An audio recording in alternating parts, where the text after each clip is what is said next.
Iblis bersumpah di hadapan Allah untuk sesatkan semua anak Adam.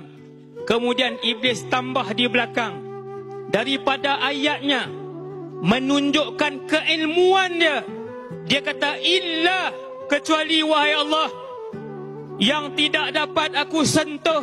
Ingat tuan-tuan, dengar tuan-tuan, aku akan sesatkan seramai-ramai mungkin anak Adam. Hari ini ada 8 bilion manusia, 6 bilion tidak beriman dengan Allah. Hanya 2 bilion yang beriman. Daripada 2 bilion, 1 bilion tidak solat. 1 bilion tidak solat. Belum lagi yang tak tunaikan zakat. Belum lagi yang minum arak. Belum lagi yang tak tutup aurat. Belum lagi yang berzina. Belum lagi yang bermain judi dan sebagainya. Tinggal berapa sahaja daripada 1 bilion? Tinggal hanya berapa ratus juta sahaja. Maka berkata Iblis, kesemuanya akan aku sesat, illa, kecuali wahai Allah, ibadakal mukhlasin, hamba-hamba ibadaka minhumul mukhlasin, hamba-hambamu yang ikhlas. Ini syarat dia, ini kuncinya, ini rahsianya. Kecuali mereka-mereka yang ikhlas.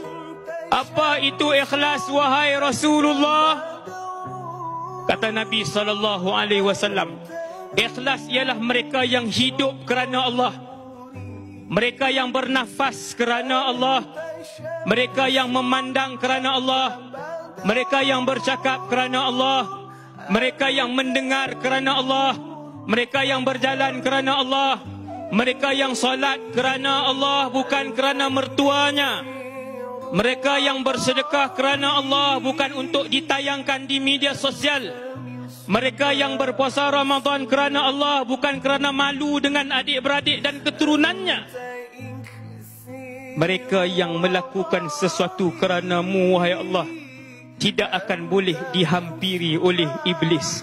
Tetapi malangnya, berapa ramai umat Nabi Muhammad yang tiap-tiap kali melakukan kebaikan. Mereka melakukan kebaikan dan ibadah bukan kerana Allah. Mereka melakukan kebaikan dan ibadah untuk mereka masukkan ke dalam media sosial. Mereka melakukan kebaikan dan ibadah untuk mereka dipuji oleh kawan-kawan mereka. Mereka melakukan ibadah dan ketaatan untuk orang ramai kata, fulan itu baik, fulan itu banyak ibadahnya. Maka orang-orang yang buat bukan kerana Allah, mereka akan ditewaskan oleh iblis laknatullahi alaih. Para pemuda sekalian, adik-adik muslimin dan muslimat yang dirahmati Allah, semoga Allah Ta'ala menjadikan kita semua ikhlas kepada Allah Subhanahu wa Ta'ala. Semoga Allah Subhanahu wa Ta'ala menjadikan hati kita ikhlas. Semoga Allah Ta'ala mengurniakan keikhlasan dalam setiap saat kehidupan kita. Amin ya Rabbal Alamin.